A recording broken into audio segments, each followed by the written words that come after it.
103편. 내 영혼아 주님을 찬양하여라. 마음을 다하여 그 거룩하신 이름을 찬송하여라. 내 영혼아 주님을 찬송하여라. 주님이 베푸신 모든 은혜를 잊지 말아라. 주님은 너의 모든 죄를 용서해 주시는 분, 모든 병을 고쳐주시는 분, 생명을 파멸해서 속량해 주시는 분, 사랑과 자비로 단장하여 주시는 분, 평생을 좋은 것으로 흡족히 채워주시는 분, 내 젊음을 독수리처럼 늘 새롭게 해주시는 분이시다.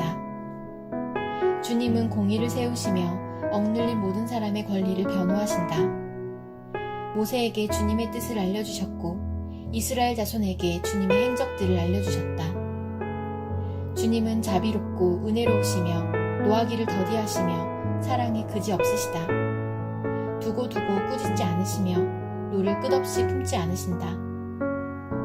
우리 죄를 지은 그대로 갚지 않으시고 우리 잘못을 저지른 그대로 갚지 않으신다. 하늘이 땅에서 높은 같이 주님을 두려워하는 사람에게는 그 사랑도 크시다. 동이 서에서부터 먼 것처럼 우리의 반역을 우리에게서 멀리 치우시며 부모가 자식을 가엾게 여기듯이 주님께서는 주님을 두려워하는 사람을 가엾게 여기신다. 주님께서는 우리가 어떻게 창조되었음을 알고 계시기 때문이며 우리가 한갓 티끌임을 알고 계시기 때문이다. 인생은 그날의 풀과 같고 피고 지는 들꽃 같아 바람 한번 지나가면 곧 시들어 그 있는 자리마저 알 수 없는 것이다. 그러나 주님을 경외하는 사람에게는 주님의 사랑이 영원에서 영원까지 이르고 주님의 의로우심은 자손 대대로 이를 것이니 곧 주님의 언약을 지키고 주님의 법도를 기억하여 따르는 사람에게 이를 것이다. 주님은 그 보좌를 하늘에 든든히 세우시고 그의 나라는 만유를 통치하신다. 주님의 모든 천사들아, 주님의 말씀을 듣고 따르는 힘찬 용사들아, 주님을 찬양하여라. 주님의 모든 군대들아, 그의 뜻을 이루는 종들아, 주님을 찬양하여라. 주님께 지음받은 사람들아, 주님께서 통치하시는 모든 곳에서 주님을 찬송하여라. 내 영혼아, 주님을 찬송하여라.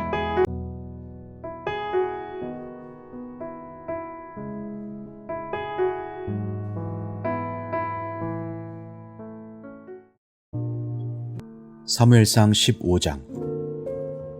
사무엘이 사울에게 말하였다. 주님께서 나를 보내셔서 임금님에게 기름을 부어 주님의 백성 이스라엘을 다스릴 왕으로 세우게 하셨습니다. 이제 주님께서 하시는 말씀을 들으시기 바랍니다. 만군의 주가 말한다. 이스라엘이 이집트에서 나올 때에 아말렉이 이스라엘에게 한 일, 곧 길을 막고 대적한 일 때문에 아말렉을 벌하겠다. 너는 이제 가서 아말렉을 쳐라. 그들에게 딸린 것은 모두 전멸시켜라. 사정을 보아주어서는 안 된다. 남자와 여자, 어린아이와 젖먹이, 소떼와 양떼, 낙타와 나귀 등 무엇이든 가릴 것 없이 죽여라. 사울이 백성을 불러 모으고 들라임에서 그 수를 헤아려 보니 보병이 20만 명이었다. 유다에서 온 사람도 10,000명이나 되었다. 사울은 아말렉 성읍에 이르러서 물마른 개울에 군인들을 매복시켰다. 사울이 갠 사람들에게 경고하였다. 당신들은 어서 거기에서 떠나시오. 내가 아말렉 사람들을 칠 때 당신들을 함께 치지 않도록 그들 가운데서 떠나시오. 당신들은 이스라엘 자손이 이집트에서 올라올 때 그들에게 친절을 베푼 사람들이오. 그러자 갠 사람들이 아말렉 사람들 가운데서 빠져나갔다. 그런 다음에 사울은 하윌라에서부터 이집트의 동쪽에 이르는 수루 지역에 이르기까지 아말렉 사람을 쳤다. 아말렉 왕 아각은 사로잡았고 나머지 백성은 모조리 칼로 쳐서 없애버렸다. 그러나 사울과 그의 군대는 아각뿐만 아니라 양떼와 소떼 가운데서도 가장 좋은 것들과 가장 기름진 짐승들과 어린 양들과 좋은 것들은 무엇이든지 모두 아깝게 여겨 진멸하지 않고 다만 쓸모없고 값없는 것들만 골라서 진멸하였다. 주님께서 사무엘에게 말씀하셨다. 사울을 왕으로 세운 것이 후회된다. 그가 나에게서 등을 돌리고 나의 명령을 따르지 않는다. 그래서 사무엘은 괴로운 마음으로 밤새도록 주님께 부르짖었다. 사무엘은 사울을 만나려고 아침에 일찍 일어났다. 누군가가 사울이 갈멜로 가서 성전비를 세우고 나서 거기에서 떠나 계속 행진하여 길갈로 내려갔다고 전해주었다. 사무엘이 사울이 있는 곳에 이르니 사울이 그를 보고 인사를 하며 말하였다. 주님께서 주시는 복을 받으시기 바랍니다. 나는 주님의 명령대로 다 하였습니다. 그러자 사무엘이 물었다. 나의 귀에 들리는 이 양떼의 소리와 내가 듣는 소떼의 소리는 무엇입니까? 사울이 대답하였다. 그것은 아말렉 사람에게서 빼앗은 것입니다. 우리 군인들이 예언자께서 섬기시는 주 하나님께 제물로 바치려고 양떼와 소떼 가운데서 가장 좋은 것들을 남겼다가 끌어왔습니다. 그러나 나머지 것들은 우리가 진멸하였습니다. 사무엘이 사울을 꾸짖었다. 그만두십시오. 지난밤에 주님께서 나에게 말씀하신 것을 내가 알려드리겠습니다. 사울이 대답하였다. 말씀하십시오. 사무엘이 말하였다. 임금님이 스스로를 하찮은 사람이라고 생각하시던 그 무렵에 주님께서 임금님께 기름을 부어 이스라엘의 왕으로 세우셨습니다. 그래서 임금님이 이스라엘 모든 지파의 어른이 되신 것이 아닙니까? 주님께서는 임금님을 전쟁터로 내보내시면서 저 못된 아말렉 사람들을 진멸하고 그들을 진멸할 때까지 그들과 싸우라고 하셨습니다. 그런데 어찌하여 주님께 순종하지 아니하고 약탈하는 데만 마음을 쏟으면서 주님께서 보시는 앞에서 악한 일을 하셨습니까? 사울이 사무엘에게 대답하였다. 나는 주님께 순종하였습니다. 주님께서 보내시는 대로 전쟁터로 나갔고 아말렉 왕 아각도 잡아왔고 아말렉 사람도 진멸하였습니다. 다만 우리 군인들이 전리품 가운데서 양떼와 소떼는 죽이지 않고 길갈로 끌어왔습니다. 그러나 그것은 예언자께서 섬기시는 주 하나님께 제물로 바치려고 진멸할 짐승들 가운데서 가장 좋은 곳으로 골라온 것입니다. 사무엘이 나무랐다. 주님께서 어느 것을 더 좋아하시겠습니까? 주님의 말씀에 순종하는 것이겠습니까? 아니면 번제나 화목제를 드리는 것이겠습니까? 잘 들으십시오. 순종이 제사보다 낫고 말씀을 따르는 것이 순양의 기름보다 낫습니다. 거역하는 것은 점을 치는 죄와 같고 고집을 부리는 것은 우상을 섬기는 죄와 같습니다. 임금님이 주님의 말씀을 버리셨기 때문에 주님께서도 임금님을 버려 왕이 되지 못하게 하셨습니다. 사울이 사무엘에게 간청하였다. 내가 죄를 지었습니다. 주님의 명령과 예언자께서 하신 말씀을 어겼습니다. 내가 군인들을 두려워하여 그들이 하자는 대로 하였습니다. 제발 나의 죄를 용서해 주시고 나와 함께 가셔서 내가 주님께 경배할 수 있도록 해주시기 바랍니다. 사무엘이 사울에게 대답하였다. 나는 함께 돌아가지 않겠습니다. 임금님께서 주님의 말씀을 버리셨기 때문에 주님께서도 이미 임금님을 버리셔서 임금님이 더 이상 이스라엘을 다스리는 왕으로 있을 수 없도록 하셨습니다. 사무엘이 거기서 떠나려고 돌아설 때에 사울이 그의 겉옷자락을 붙잡으니 옷자락이 찢어졌다. 사무엘이 그에게 말하였다. 주님께서 오늘 이스라엘 나라를 이 옷자락처럼 찢어서 임금님에게서 빼앗아 임금님보다 더 나은 사람에게 주셨습니다. 이스라엘의 영광이신 하나님은 거짓말도 안 하시거니와 뜻을 바꾸지도 않으십니다. 하나님은 사람이 아니십니다. 그러므로 하나님은 뜻을 바꾸지 않으십니다. 사울이 간청하였다. 내가 죄를 지었습니다. 그러나 나의 백성 이스라엘과 백성의 장로들 앞에서 제발 나의 체면을 세워주시기 바랍니다. 나와 함께 가셔서 내가 예언자께서 섬기시는 주 하나님께 경배할 수 있도록 하여 주십시오. 사무엘이 사울을 따라 돌아가니 사울이 주님께 경배를 드렸다. 사무엘이 아말렉의 아각 왕을 끌어내라고 명령하였다. 아각은 행여 죽을 고비를 넘겼나 싶어 좋아하면서 사무엘 앞에 나왔다. 사무엘이 말하였다. 당신의 칼에 문 여인이 자식을 잃었으니 당신의 어머니도 문 여인과 같이 자식을 잃을 것이오.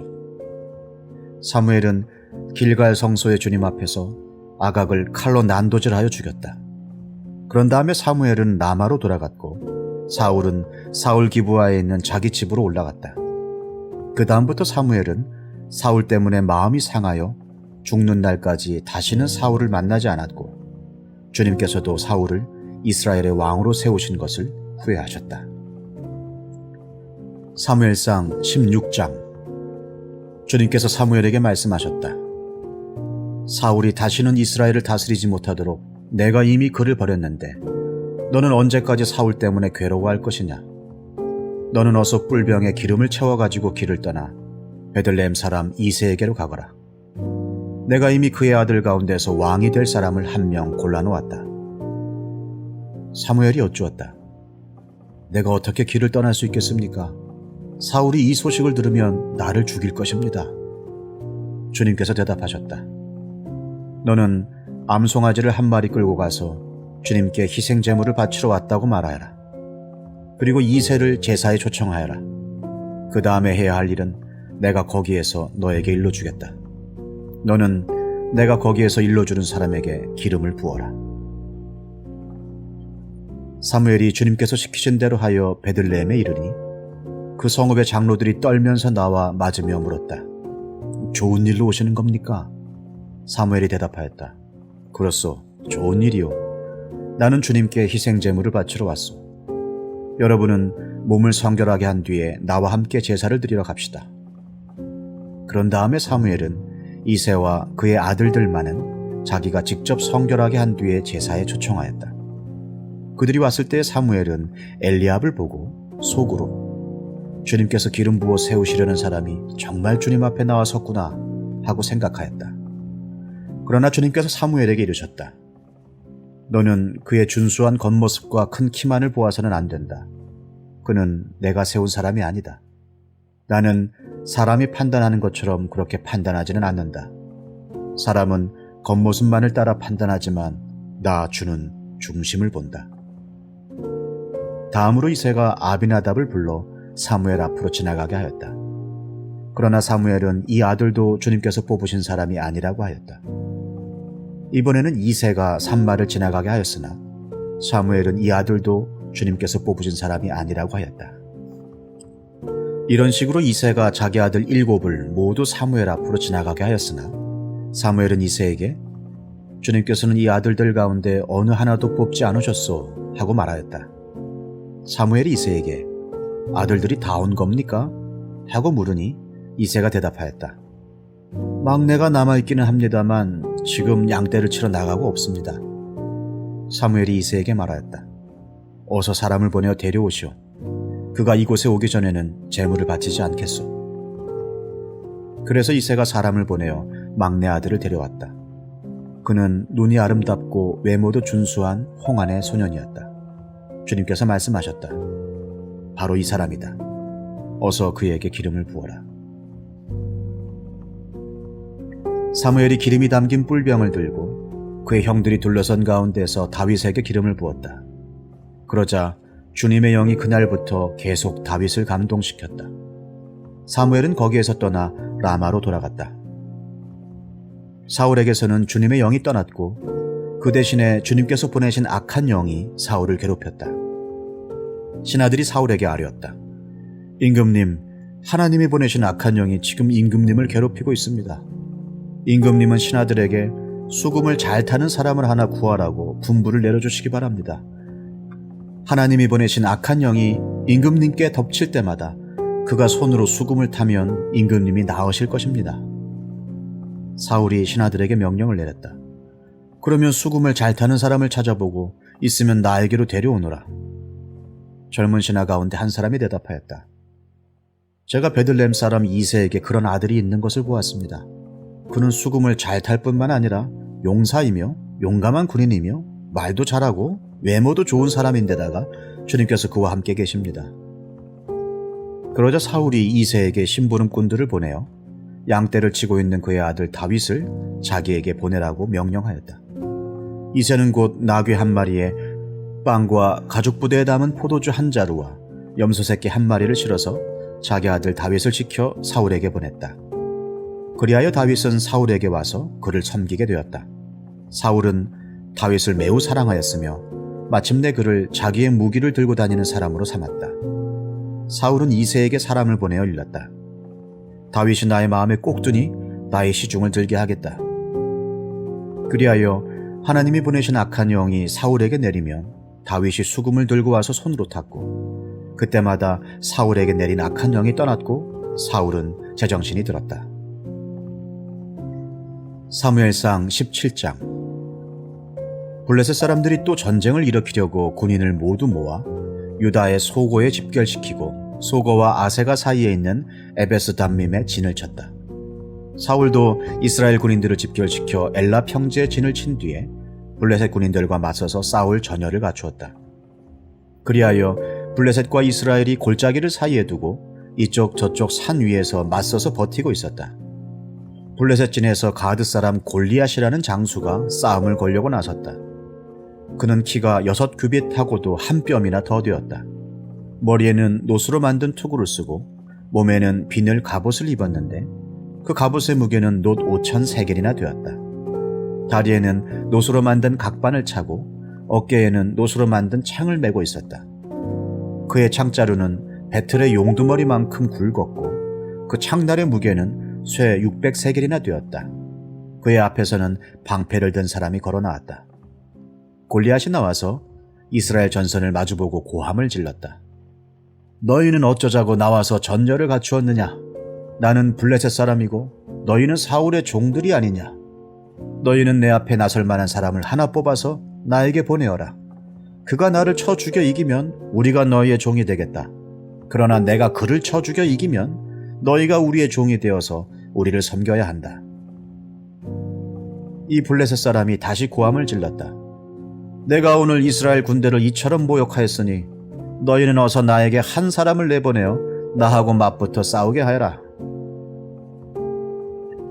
사울과 온 이스라엘은 그 블레셋 사람이 하는 말을 듣고 몹시 놀라서 떨기만 하였다. 다윗은 유다 땅 베들레헴에 있는 에브라 사람 이새의 아들이다. 이새에게는 모두 아들이 8명 있었는데 사울이 다스릴 무렵에 이새는 이미 나이가 매우 많은 노인이었다. 이새의 큰아들 셋은 사울을 따라 싸움터에 나가 있었다. 군대에 가 있는 그 세 아들의 이름은 맏아들이 엘리압이요, 둘째가 아비나답이요, 셋째가 삼마였다. 다윗은 8형제 가운데서 막내였다. 위로 큰 형들 셋만 사울을 따라 싸움터에 나가 있었고 다윗은 사울이 있는 곳과 베들레헴 사이를 오가며 아버지의 양떼를 치고 있었다. 그 블레셋 사람은 아침 저녁으로 가까이 나와서 계속 싸움을 걸어왔고 그런 지가 벌써 40일이나 되었다. 이때 이새가 자기 아들 다윗에게 일렀다. 여기에 있는 볶은곡식 한 에바와 빵 10덩어리를 너희 형들에게 가져다 주어라. 너는 그것을 가지고 빨리 진으로 가서 너의 형들에게 주어라. 그리고 이 치즈 10덩이는 부대장에게 갖다 드리고 너의 형들의 안부를 물은 뒤에 형들이 잘 있다는 증거물을 가지고 오너라. 그 무렵 사울은 다윗의 형들을 비롯하여 이스라엘 군인을 모두 거느리고 엘라 평지에서 블레셋 사람과 싸우고 있었다. 다음날 아침에 다윗은 일찍 일어나서 양떼를 다른 양치기에게 맡기고 아버지 이새가 시킨 대로 짐을 가지고 길을 떠났다. 그가 진영에 이르렀을 때에 군인들은 마침 전선으로 나아가면서 전투 개시의 함성을 울리고 이스라엘과 블레셋 군인이 전열을 지어 서로 맞서 있었다. 다윗은 가지고 온 짐을 군수품 담당자에게 맡기고 전선으로 달려가 자기의 형들에게 이르러 안부를 물었다. 다윗이 형들과 이야기하고 있는 동안에 마침 블레셋 사람 쪽에서 가드 사람 골리앗이라는 장수가 그 대열에서 나와서 전과 똑같은 말로 싸움을 걸어왔다. 다윗도 그 소리를 들었다. 이스라엘 사람들은 그를 보고 무서워하며 모두 그 사람 앞에서 달아났다. 저기 올라온 저자를 좀 보게. 군인들이 서로 말하였다. 또 올라와서 이스라엘을 모욕하고 있어. 임금님은 누구든지 저자를 죽이면 많은 상을 내리실 뿐 아니라 임금님의 사위로 삼으시고 그의 집안에는 모든 세금을 면제해 주시겠다고 하셨네. 다윗이 곁에 서 있는 사람들에게 물었다. 저 블레셋 사람을 죽이고 이스라엘이 받는 치욕을 씻어내는 사람에게는 어떻게 해준다고요? 저 할례도 받지 않은 블레셋 녀석이 무엇이기에 살아계시는 하나님을 섬기는 군인들을 이렇게 모욕하는 것입니까? 군인들은 앞에서 말한 내용과 같이 저자를 죽이는 사람에게는 이러이러한 상이 내릴 것이라고 대답해 주었다. 다윗이 군인들과 이렇게 이야기하는 것을 맏형 엘리압이 듣고 다윗에게 화를 내며 꾸짖었다. 너는 어쩌자고 여기까지 내려왔느냐? 들판에 있는 몇 마리도 안 되는 양은 누구에게 떠맡겨 놓았느냐? 이 건방지고 고집 센 녀석아, 네가 전쟁 구경을 하려고 내려온 것을 누가 모를 줄 아느냐? 다윗이 대들었다. 내가 무엇을 잘못하였다는 겁니까? 물어보지도 못합니까? 그런 다음에 다윗은 몸을 돌려 형 옆에서 떠나 다른 사람 앞으로 가서 똑같은 말로 또 물어보았다. 거기에서도 사람들이 똑같은 말을 하였다. 다윗이 한 말이 사람들에게 알려지고 누군가가 그것을 사울에게 알렸다. 그러자 사울이 그를 데려오게 하였다. 다윗이 사울에게 말하였다. 누구든지 저자 때문에 사기를 잃어서는 안 됩니다. 임금님의 종인 제가 나서서 저 블레셋 사람과 싸우겠습니다. 그러나 사울은 다윗을 말렸다. 그만두어라. 네가 어떻게 저자와 싸운단 말이냐.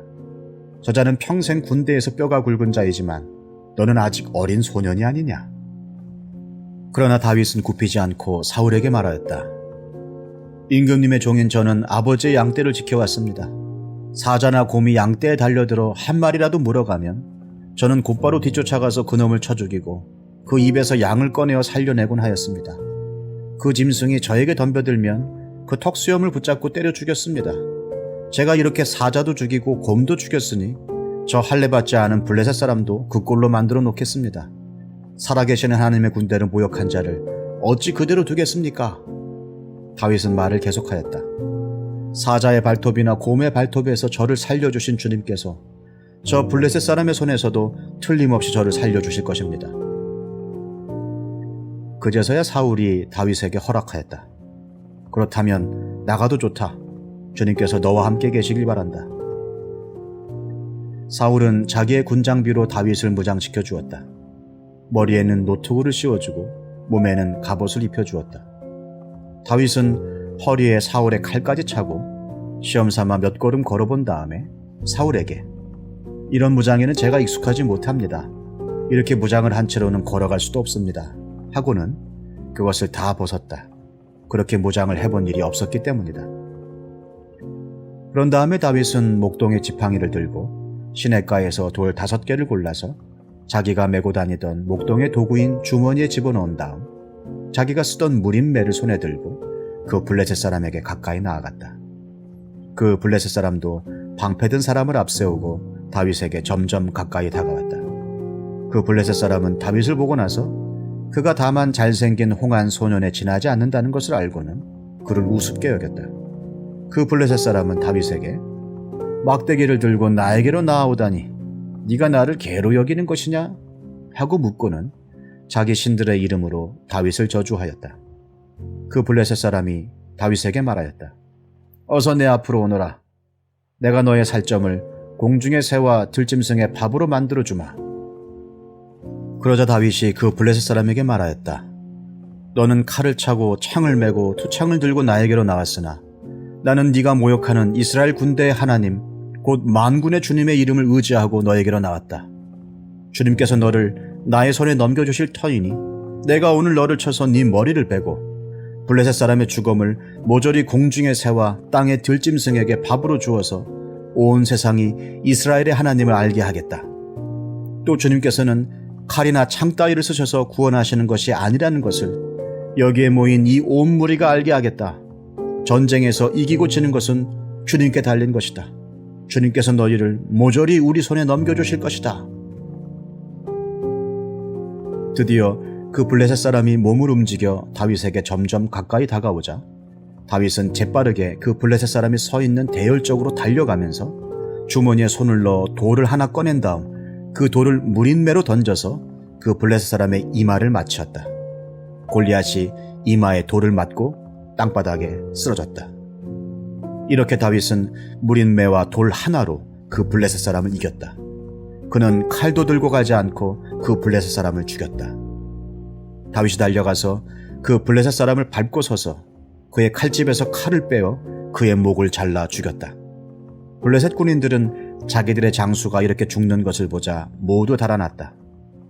이스라엘과 유다 사람들이 일어나 함성을 지르며 블레셋 사람들을 쫓아서 가이를 지나 에그론 성문에까지 이르렀다. 그리하여 칼에 찔려 죽은 블레셋 사람의 주검이 사하라임에서 가드와 에그론에 이르기까지 온 길에 널렸다. 이스라엘 자손은 블레셋 군대를 쫓다가 돌아와서 블레셋 군대의 진을 약탈하였다.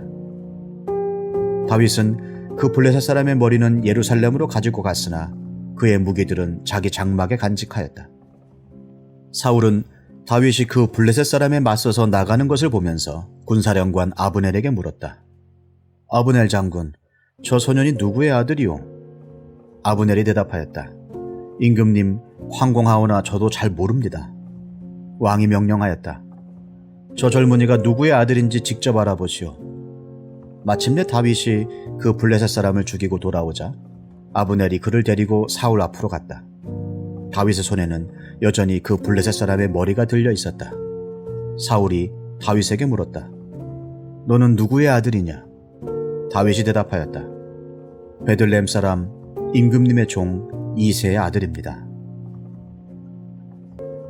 다윗이 사울과 이야기를 끝냈다. 그 뒤에 요나단은 다윗에게 마음이 끌려 마치 제 목숨을 아끼듯 다윗을 아끼는 마음이 생겼다. 사울은 그날로 다윗을 자기와 함께 머무르게 하고 다시 아버지의 집으로 돌아가지 못하게 하였다. 요나단은 제 목숨을 아끼듯이 다윗을 아끼어 그와 가까운 친구로 지내기로 굳게 언약을 맺고 자기가 입고 있던 겉옷을 벗어서 다윗에게 주고 칼과 활과 허리띠까지 모두 다윗에게 주었다. 다윗은 사울이 어떤 임무를 주어서 보내든지 맡은 일을 잘 해냈다. 그래서 사울은 다윗을 장군으로 임명하였다. 온 백성은 물론 사울의 신하들까지도 그 일을 마땅하게 여겼다. 다윗이 블레셋 사람을 쳐 죽이고 군인들과 함께 돌아올 때에 이스라엘의 모든 성읍에서 여인들이 소구와 꽹과리를 들고 나와서 노래하고 춤추고 환호성을 지르면서 사울 왕을 환영하였다. 이때 여인들이 춤을 추면서 노래를 불렀다. 사울은 수천 명을 죽이고 다윗은 수만 명을 죽였다. 이 말에 사울은 몹시 언짢았다. 생각할수록 화가 치밀어 올랐다. 사람들이 다윗에게는 수만 명을 돌리고 나에게는 수천 명만을 돌렸으니 이제 그에게 더 돌아갈 것은 이 왕의 자리밖에 없겠군 하고 투덜거렸다. 그날부터 사울은 다윗을 시기하고 의심하기 시작했다. 바로 그 다음 날 하나님이 보내신 악한 영이 사울에게 내리덮치자 사울은 궁궐에서 미친 듯이 헛소리를 질렀다. 다윗은 여느 날과 같이 수금을 탔다. 그때 사울은 창을 가지고 있었는데 그가 갑자기 다윗을 벽에 박아버리겠다고 하면서 다윗에게 창을 던졌다. 다윗은 사울 앞에서 2번이나 몸을 피하였다. 주님께서 자기를 떠나 다윗과 함께 계시는 것을 안 사울은 다윗이 두려워졌다. 그리하여 사울은 다윗을 천부장으로 임명하여 자기 곁에서 떠나게 하였다. 다윗은 부대를 이끌고 출전하였다. 주님께서 그와 함께 계셨기 때문에 어디를 가든지 그는 항상 이겼다. 다윗이 이렇게 큰 승리를 거두니 사울은 그것을 보고 다윗을 매우 두려워하였다. 그러나 온 이스라엘과 유다는 다윗이 늘 앞장서서 싸움터에 나가는 것을 보고 모두 그를 좋아하였다. 사울은 자기의 손으로 다윗을 직접 죽이지 않고 블레셋 사람의 손에 죽게 하려고 마음먹고 다윗에게 말하였다. 내가 데리고 있는 나의 맏딸 메랍을 너의 아내로 줄 터이니 너는 먼저 주님께서 앞장서서 싸우시는 주님의 싸움을 싸워서 네가 정말 용사인 것을 나에게 보여라. 다윗이 사울에게 말하였다. 제가 누구이며 제 혈통이나 제 아버지 집안이 이스라엘에서 무엇이기에 제가 감히 임금님의 사위가 될 수 있겠습니까? 하고 사양하였다. 그런데 사울은 딸 메랍을 다윗에게 주기로 하고서도 정작 때가 되자 사울은 그의 딸을 무홀라 사람 아드리엘과 결혼시키고 말았다. 사울의 딸 미갈이 다윗을 사랑하였다. 누군가가 이것을 사울에게 알리니 사울은 잘된 일이라고 여기고 그 딸을 다윗에게 주어서 그 딸이 다윗에게 올무가 되게 하여 그를 블레셋 사람의 손에 죽게 해야 하겠다고 혼자 생각하였다. 그래서 사울은 다윗에게 다시 그를 사위로 삼겠다고 말하였다. 사울이 신하들에게 지시하였다. 당신들은 다윗에게 내가 다윗을 좋아한다고 말하시오. 그리고 당신들도 모두 다윗을 좋아한다고 말하시오. 이처럼 우리 모두가 다윗을 좋아하니 임금의 사위가 되라고 슬쩍 말하시오. 사울의 신하들이 부탁받은 대로 그런 말을 다윗의 귀에 들어가게 하니 다윗은 나는 가난하고 천한 사람인데 어떻게 내가 임금님의 사위가 될 수 있겠습니까? 그것이 그렇게 쉬운 일로 보입니까? 하고 말하였다. 사울의 신하들은 다윗이 한 말을 사울에게 전하였다. 이 말을 들은 사울은 당신들은 다윗에게 내가 결혼 선물로 아무것도 바라지 않으며 다만 나의 원수 블레셋 남자의 포피 100개를 가져와서 나의 원수를 갚아주는 것만을 바라더라고 하시오. 하고 시켰다. 사울은 이렇게 하여 다윗을 블레셋 사람의 손에 죽게 할 셈이었다. 사울의 신하들이 이 말을 그대로 다윗에게 전하였다. 다윗은 왕의 사위가 되는 것도 좋겠다고 생각하였다. 그래서 결혼 날짜를 잡기도 전에 왕의 사위가 되려고 자기 부하들을 거느리고 출전하여 블레셋 남자 200명을 쳐 죽이고 그들의 포피를 가져다가 요구한 수대로 왕에게 바쳤다. 사울은 자기의 딸 미갈을 그에게 아내로 주었다. 사울은 주님께서 다윗과 함께 계시다는 것을 알았고 자기 딸 미갈마저도 다윗을 사랑하는 것을 보고서 다윗을 더욱더 두려워하게 되어 마침내 다윗과 평생 원수가 되었다. 그 무렵에 블레셋 지휘관들이 군대를 이끌고 침입해와서 싸움을 걸곤 하였는데 그때마다 다윗이 사울의 장군들보다 더 큰 전과를 올렸기 때문에 다윗은 아주 큰 명성을 얻었다. 사무엘상 19장. 사울은 자기의 아들 요나단과 자기의 모든 신하들이 듣는 데서 다윗을 죽이겠다고 말하였다. 사울의 아들 요나단은 다윗을 매우 좋아하고 있었으므로 다윗에게 이것을 귀띔하여 주었다.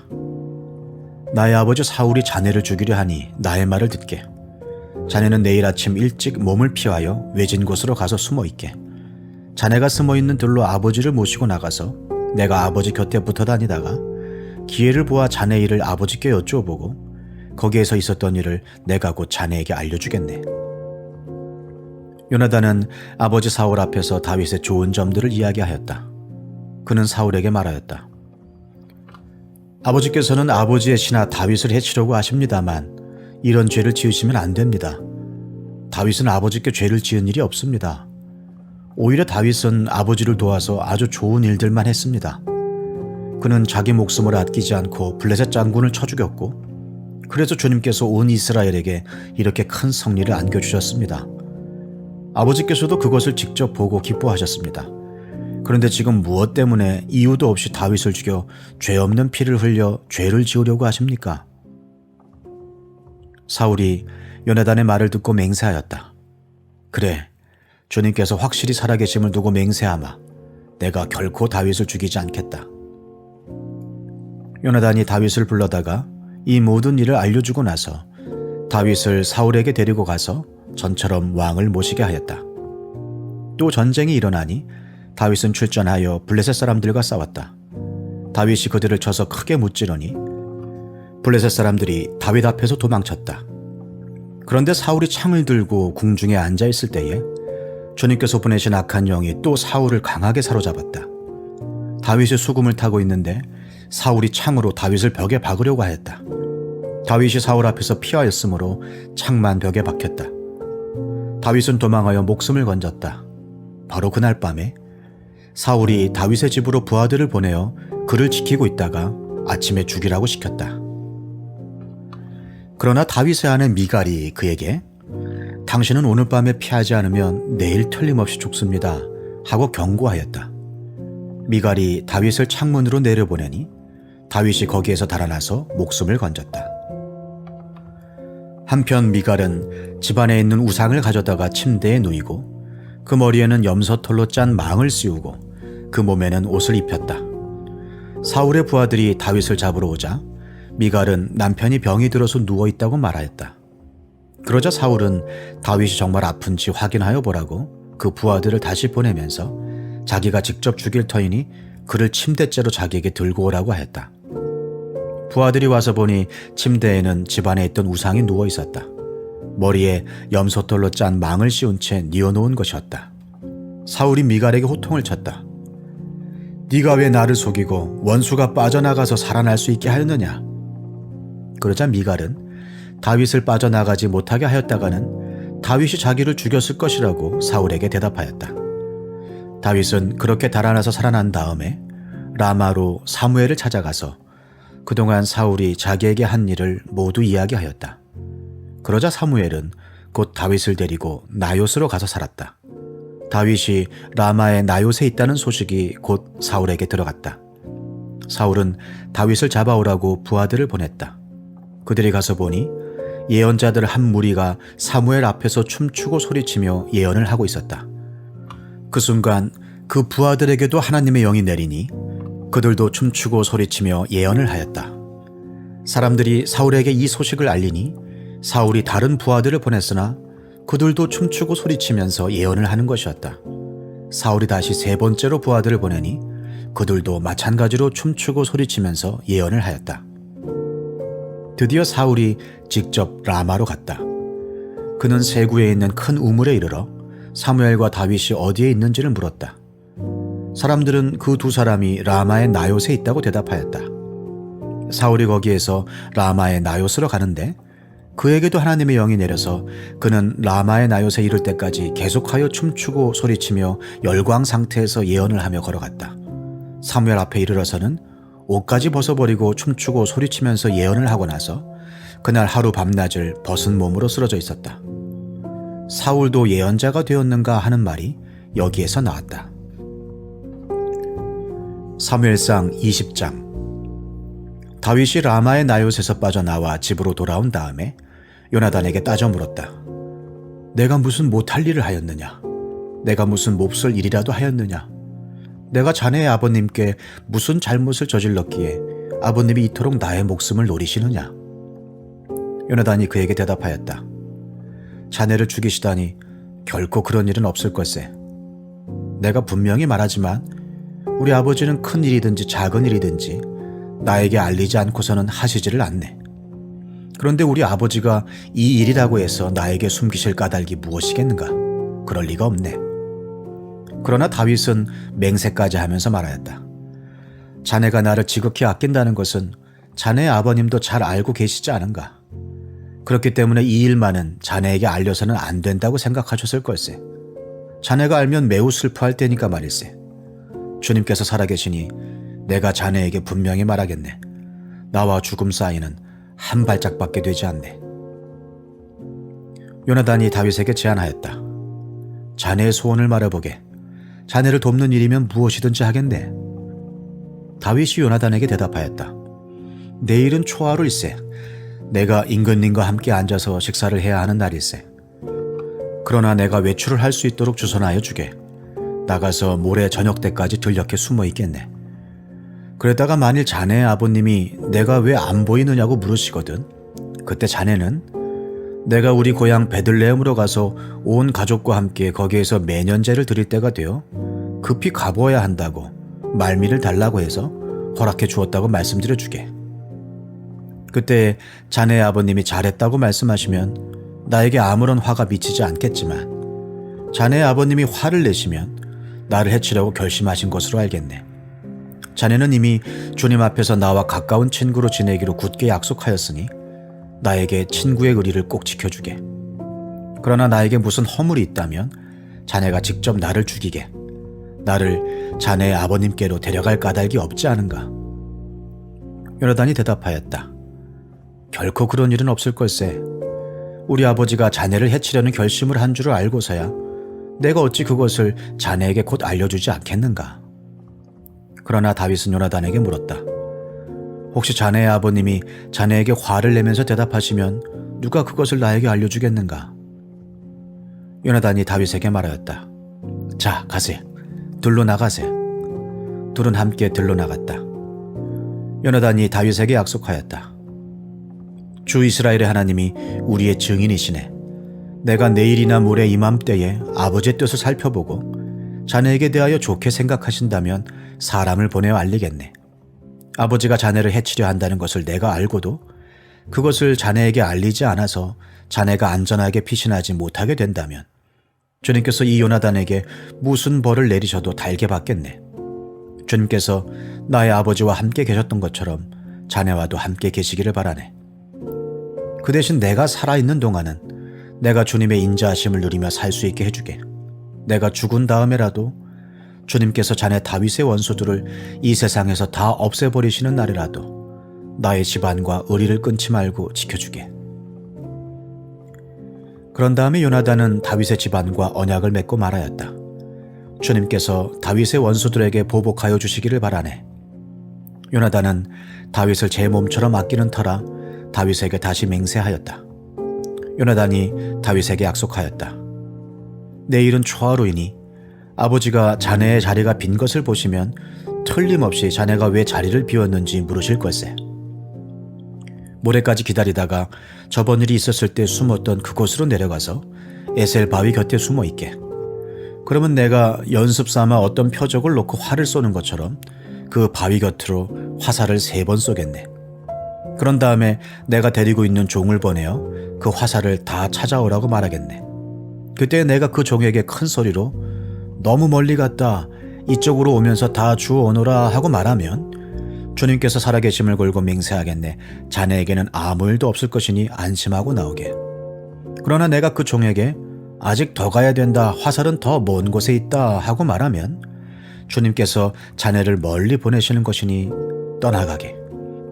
오직 우리가 함께 약속한 말에 대해서는 주님께서 길이길이 자네와 나 사이에 증인이 되실 걸세. 이리하여 다윗은 들녘에 숨어 있었다. 초하루가 되었을 때에 왕이 식사를 하려고 식탁에 앉았다. 왕이 언제나 하듯이 벽을 등진 자리에 앉자 요나단이 왕의 맞은쪽에 앉았고 아브넬은 사울 곁에 앉았다. 다윗의 자리는 비어 있었다. 그런데도 그날은 사울이 아무 말도 하지 않았다. 사울은 다윗에게 뜻하지 않은 일이 생겨 몸이 부정을 타서 아직 깨끗하여지지 않았는가 하고 생각하였다. 그런데 초하루가 지난 다음 날, 곧 그 이튿날에도 다윗의 자리가 여전히 비어있는 것을 보고 사울이 자기 아들 요나단에게 물었다. 어째서 이새의 아들이 어제도 오늘도 식사하러 나오지 않느냐? 요나단이 사울에게 대답하였다. 다윗이 저에게 베들레헴에 다녀올 수 있도록 허락하여 달라고 간곡히 요청하였습니다.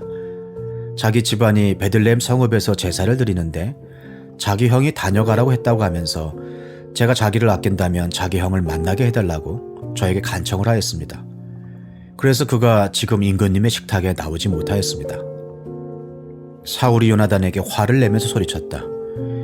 이 폐역무도한 계집의 자식아, 네가 이새의 아들과 단짝이 된 것을 내가 모를 줄 알았더냐? 그런 녀석과 단짝이 되다니 너에게도 부끄러운 일이고 너를 낳은 네 어미를 발가벗기는 망신이 될 뿐이다. 이새의 아들이 이 세상에 살아있는 한은 너도 안전하지 못하고 너의 나라도 안전하지 못할 줄 알아라. 빨리 가서 그 녀석을 당장에 끌어오너라. 그 녀석은 죽어야 마땅하다. 요나단이 자기 아버지 사울에게 그가 무슨 못할 일을 하였기에 죽어야 합니까? 하고 항의하니 그 순간 사울이 요나단을 찔러 죽이려고 창을 뽑아 겨냥하였다. 그제서야 요나단은 자기 아버지가 다윗을 죽이려고 단단히 벼르고 있다는 것을 알아차렸다. 요나단도 화가 치밀어 식탁에서 일어섰다. 그리고 요나단은 자기 아버지가 다윗을 모욕한 것이 가슴 아파서 그달의 이틀째가 되던 그날은 하루 종일 아무것도 먹지 않았다. 그 다음날 아침에 요나단은 어린 종을 하나 데리고 들녘으로 나가서 다윗과 약속한 장소로 갔다. 거기에서 요나단은 자기가 데리고 온 어린 종에게 너는 막 달려가서 내가 지금 쏘는 화살을 주워오너라 하고 시켰다. 어린 종이 달려가자 요나단은 그의 머리 위로 화살을 쏘았다. 요나단이 쏜 화살이 떨어진 곳으로 그 어린 종이 달려가자 요나단이 그의 뒤에다 대고 소리쳤다. 아직도 덜 갔다. 화살이 더 먼 곳에 있지 않느냐. 요나단이 그 소년의 뒤에다 대고 계속 소리쳤다. 빨리빨리 서 있지 말고 빨리 달려. 요나단의 어린 종은 화살을 주워다가 자기 상전에게 바쳤다. 그러나 그 어린 종은 아무것도 눈치채지 못하였다. 요나단과 다윗만이 그 일을 알았다. 그런 다음에 요나단은 데리고 왔던 그 어린 종에게 자기의 무기를 주면서 그것을 들고 성읍 안으로 들어가라고 말하였다. 그 어린 종이 성읍 안으로 들어가니 다윗이 그 숨어있던 바위 곁에서 일어나 얼굴을 땅에 대면서 3번 큰 절을 하였다. 그리고 그들은 서로 끌어안고 함께 울었는데 다윗이 더 서럽게 울었다. 그러자 요나단이 다윗에게 말하였다. 잘 가게. 우리가 서로 주님의 이름을 걸고 맹세한 것은 잊지 않도록 하세. 주님께서 나와 자네 사이에서뿐만 아니라 나의 자손과 자네의 자손 사이에서도 길이길이 그 증인이 되실 걸세. 다윗은 일어나 길을 떠났고 요나단은 성 안으로 들어갔다.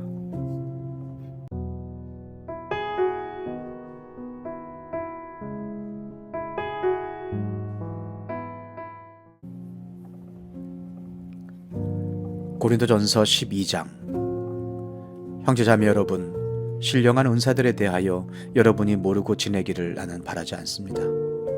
알다시피 여러분이 이방 사람일 때에는 여러분은 이리저리 끄는 대로 말 못하는 우상에게로 끌려다녔습니다. 그러므로 나는 여러분에게 알려드립니다.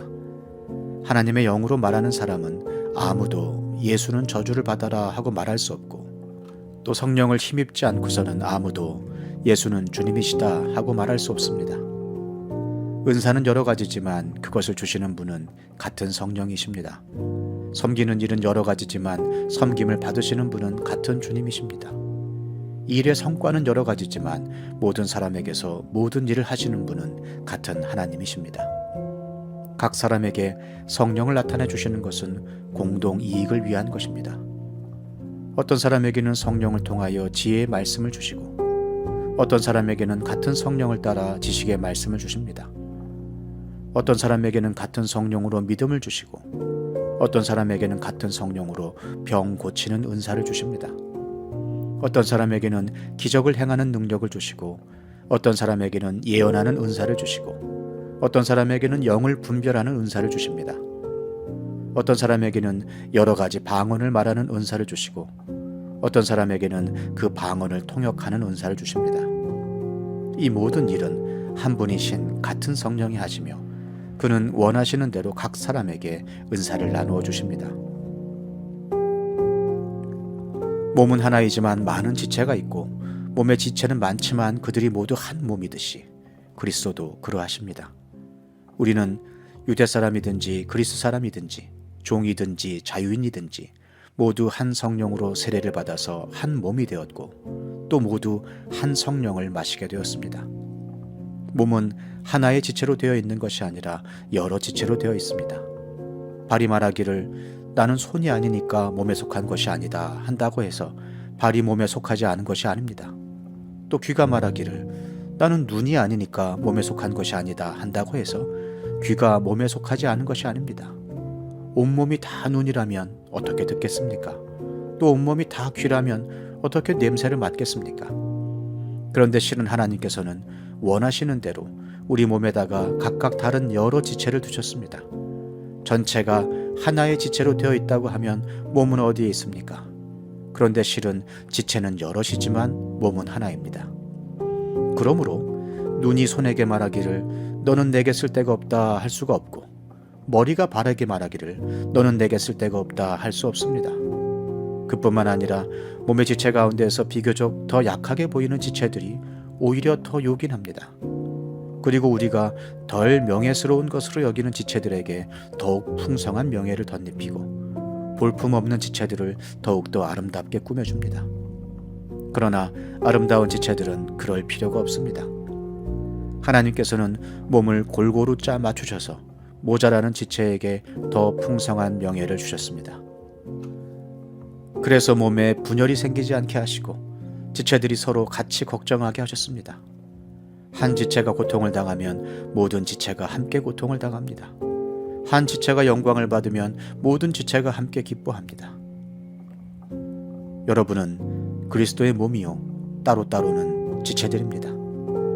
하나님께서 교회 안에 몇몇 일꾼을 세우셨습니다. 그들은 첫째는 사도요, 둘째는 예언자요, 셋째는 교사요, 다음은 기적을 행하는 사람이요, 다음은 병 고치는 은사를 받은 사람이요, 남을 도와주는 사람이요, 관리하는 사람이요, 여러 가지 방언으로 말하는 사람입니다. 그러니 모두가 사도이겠습니까? 모두가 예언자이겠습니까? 모두가 교사이겠습니까? 모두가 기적을 행하는 사람이겠습니까? 모두가 병 고치는 은사를 받은 사람이겠습니까? 모두가 방언으로 말하는 사람이겠습니까?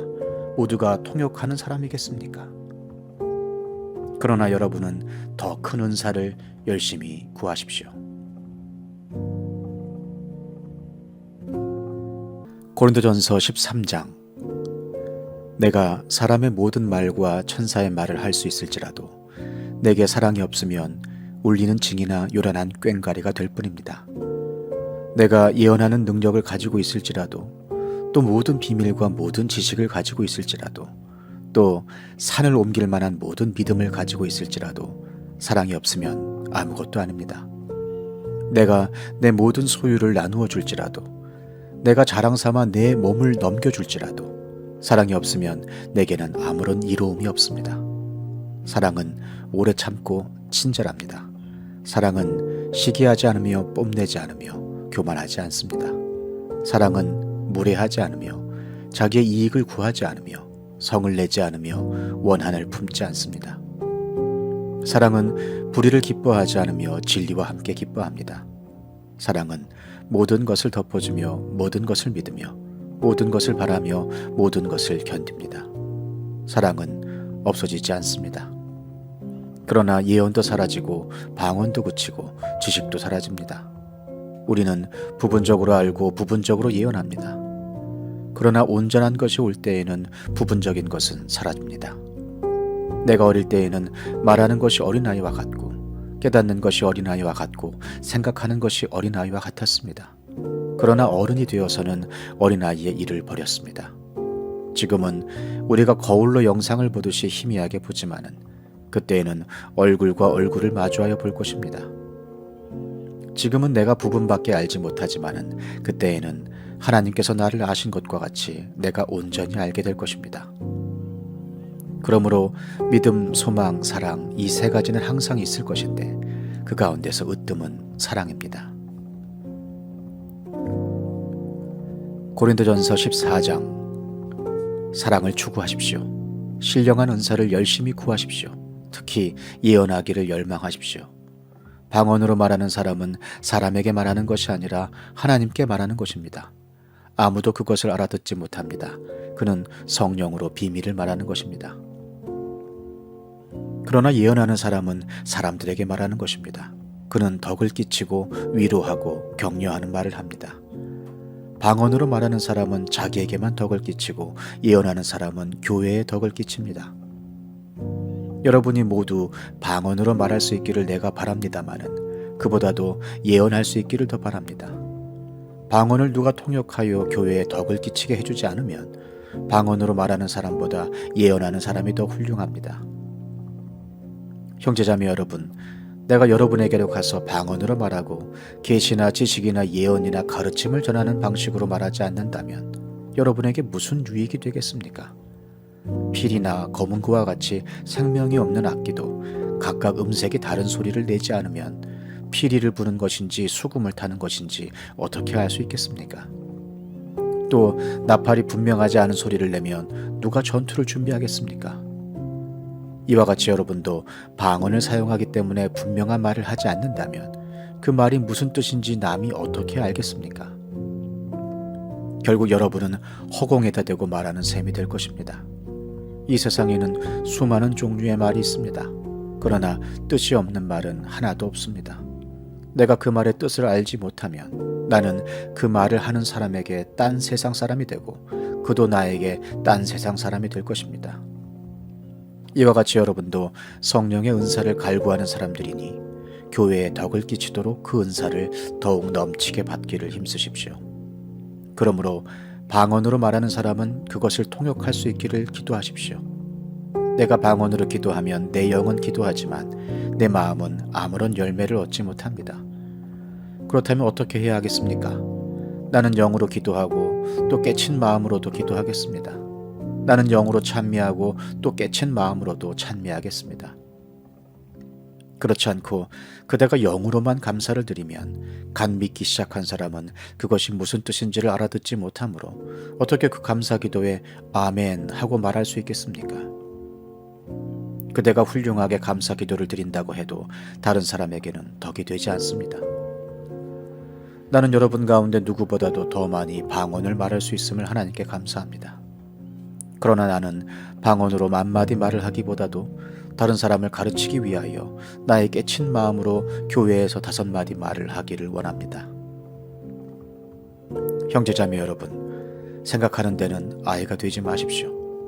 악에는 아이가 되고 생각하는 데는 어른이 되십시오.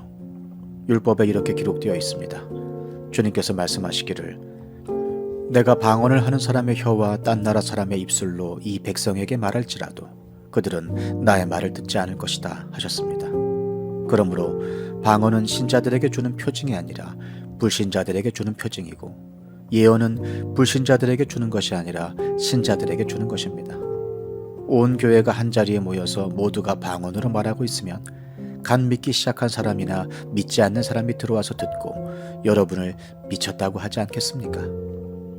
그러나 모두가 예언을 말하고 있으면 간 믿기 시작한 사람이나 믿지 않는 사람이 들어와서 듣고 그 모두에게 질책을 받고 심판을 받아서 그 마음속에 숨은 일이 드러나게 됩니다.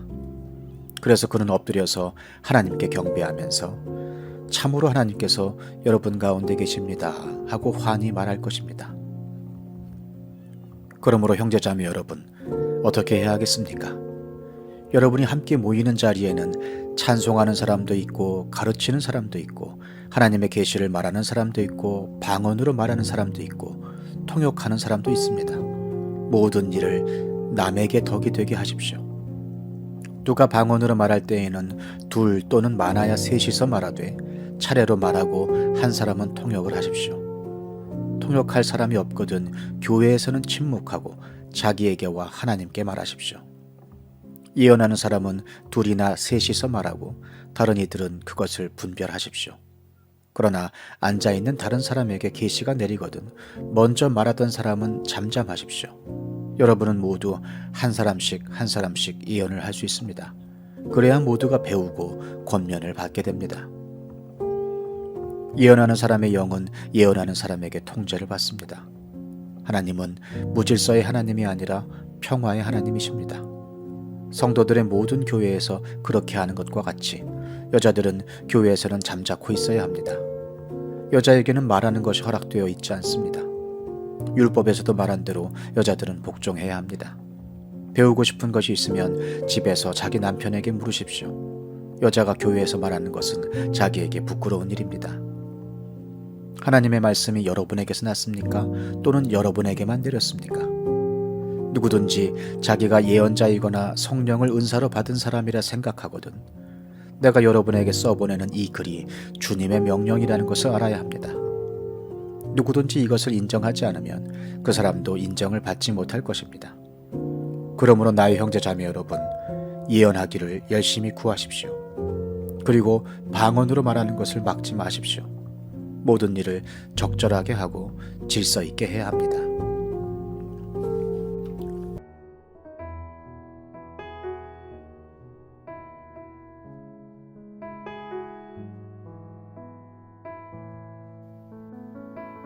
시편 104편. 내 영혼아 주님을 찬송하여라. 주 나의 하나님, 주님은 더없이 위대하십니다. 권위와 위엄을 갖추셨습니다. 주님은 빛을 옷처럼 걸치시는 분, 하늘을 천막처럼 펼치신 분, 물 위에 누각의 들보를 놓으신 분, 구름으로 병거를 삼으시며 바람 날개를 타고 다니시는 분, 바람을 심부름꾼으로 삼으신 분, 번갯불을 시종으로 삼으신 분이십니다. 주님께서는 땅의 기초를 든든히 놓으셔서 땅이 영원히 흔들리지 않게 하셨습니다.